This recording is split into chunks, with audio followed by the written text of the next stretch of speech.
चले हैं।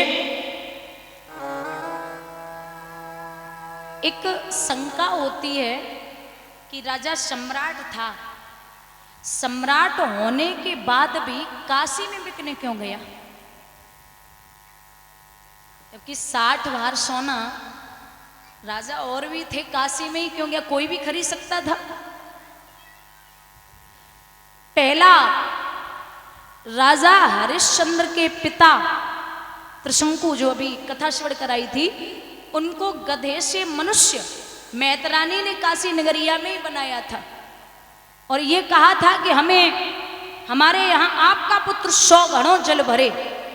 पहला कारण राजा को वही बिकना था, वही मेहतर के यहाँ पानी भरना था। दूसरा, काशी नगरिया जो है वो भोले बाबा के त्रिशूल के ऊपर बसी हुई है, तो वहां ये एक धर्म की भूमि है, एक पुण्य की भूमि है, और एक राजा जिसका स्मरण करता है, जिसको मानता है, उस जगह पर जब पहुंचने के लिए तैयार हुआ तो घर से विश्वामित्र को एक बात यही समझाई कि प्रभु आप कुछ भी करना, लेकिन ये प्रजा का चेहरा देख के चलना, क्योंकि ये मेरे बगैर मर जाएगी। और मैंने एक कुछ लाइनें उस दिन सुनाई थी जो हमें बड़ी प्रिय हैं। लिखते हैं एक विद्वान कि विद्या पाए विवाद करे तो उन विद्वानों का क्या होगा, और करें अनीति निर्बल ही तो फिर बलवानों का क्या होगा।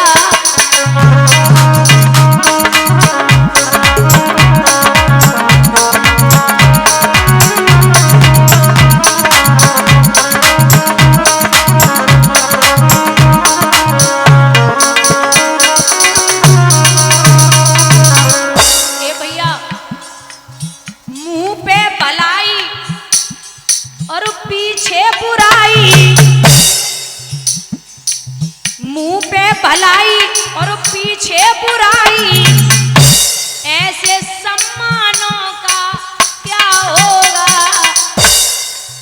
करें अनीति निर्बल ही तो फिर बलवानों का क्या होगा।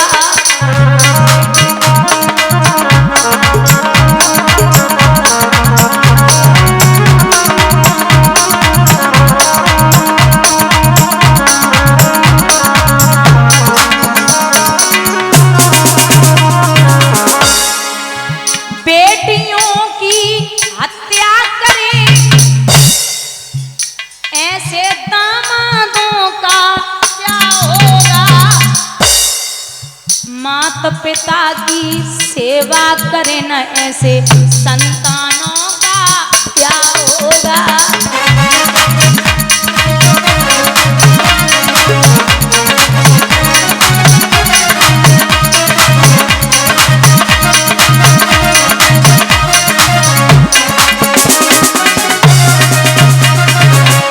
और दादा, दबे हुए जज के आगे, दबे हुए जज के आगे, सच्चे प्यानों का क्या होगा, रिश्वत लेंगे आई जी तो चौकी थानों का क्या होगा।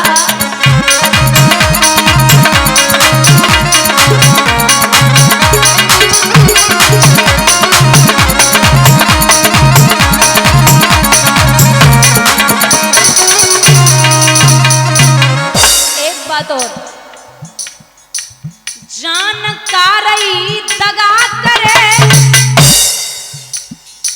जानकार ही दगा करे तो उन अनजानों का क्या होगा, मुंह पे भलाई और पीछे बुराई, ऐसे सम्मानों का क्या होगा।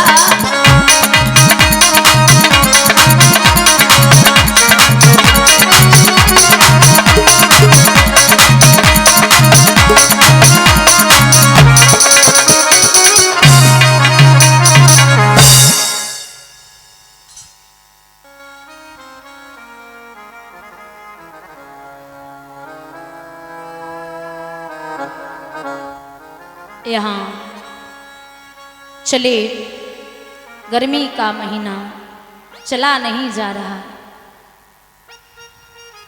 पुत्र जमीन पर गिर पड़ा तो विश्वामित्र बोले, ओरे राजा इसे पानी दो। तो रोहिदास लला ने जवाब दियो, आप तो विप्रवर ज्ञानी है, पानी की यहाँ जरूरत क्या, हम खुद ही पानी। अगर आपको पानी पिलाना होता तो आप हमें यहाँ लेके नहीं आते। हजारों बार समझाया लेकिन नहीं, तीनों प्राणी फिर बढ़े।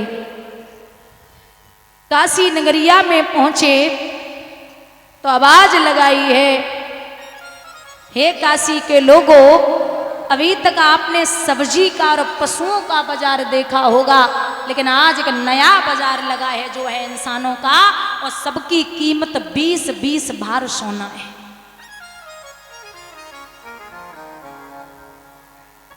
एक शंका तो है, एक मन में प्रश्न आता है कि अगर राजा एक बार सोच लेता, जिस समय कुंजी और लगाम का संकल्प किया था, तो एक बार अगर ये सोच लेता कि मैं कुंजी और लगाम दोनों दे रहा हूं, तो घर जाके इनको दूंगा क्या, मतलब देते समय अगर एक बार भी दिमाग में सोच लेता।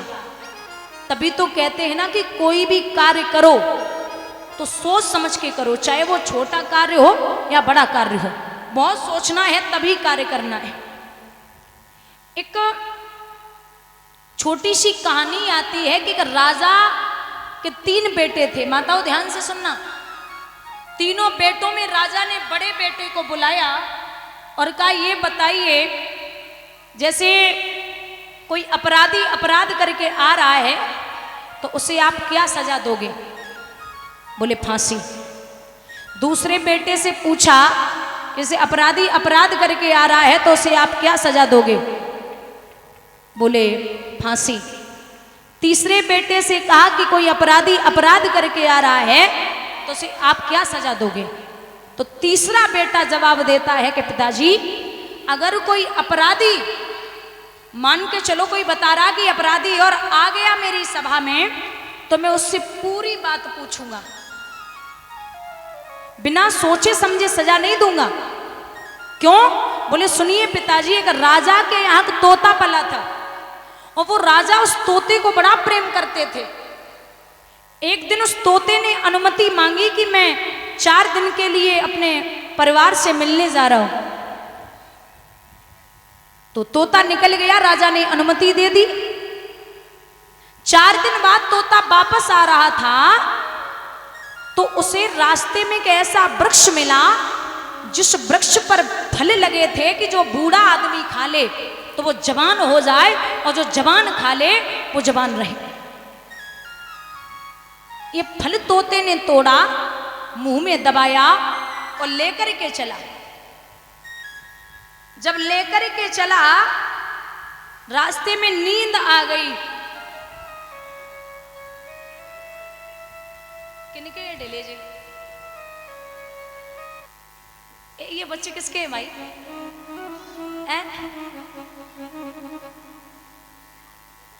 बैठ जाओ, बैठ जाओ। काजर मम्मी ने खूब बड़ो बड़ो लगाओ। बैठ जाओ, बैठ जाओ।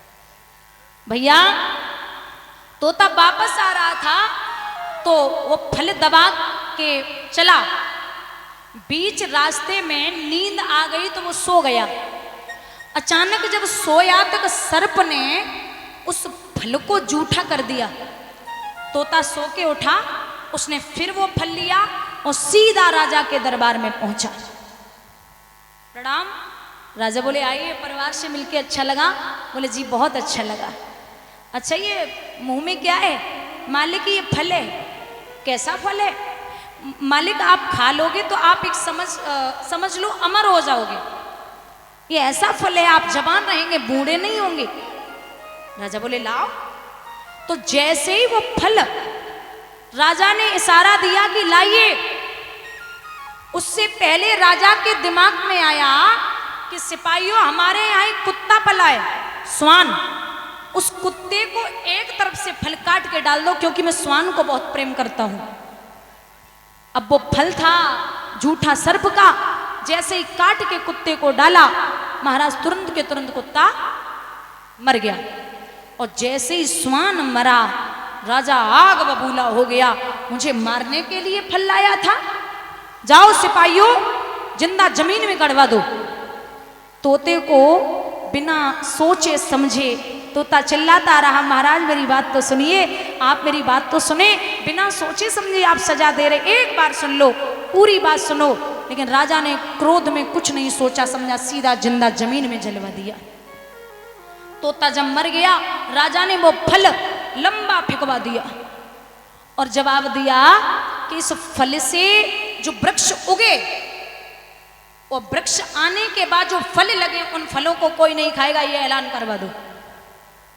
अब महाराज जब फल फेंका गया, कुछ समय बाद